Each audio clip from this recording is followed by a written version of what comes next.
For most of us, the buzz of a mosquito is just an annoyance. But for some 300 million people in Africa, a mosquito bite leads to malaria. For 650,000 children and pregnant women, it means death. Israel is a particularly interesting example in this case because here in Israel, malaria was rampant. At the beginning of the last century, people were dying like flies. People in Israel have forgotten this, but the malaria situation in Israel was as intense, if not intenser, than we find in many parts of Africa today. The problem is mosquitoes are getting smarter. We're dealing with issues of insecticide resistance. In other words, the insecticides that the World Health Organization has allowed us to put onto bed nets is exactly the class of insecticides that the mosquitoes have become resistant to. So they tolerate now the insecticide.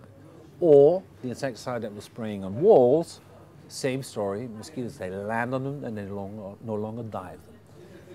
And even though a mosquito is a very small organism, they're extremely clever. So what have they done? We have nets and spraying inside the house. They now start biting outside the house. So they evade our interventions. Malaria still poses a major challenge for most of the African countries. We have countries where the prevalence is over 40%.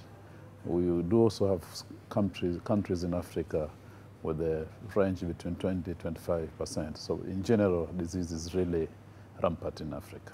In the 1920s, an American, Israel Kliegler, moved to Israel and eliminated malaria. A recent conference organized by Hebrew University tried to use Israel's experience to help Africa. He saw the problem with malaria here. People were dying, children and adults, and he said we have to do something about that. To do that, he developed not necessarily a new idea at the time, but an integrated approach to getting rid of malaria.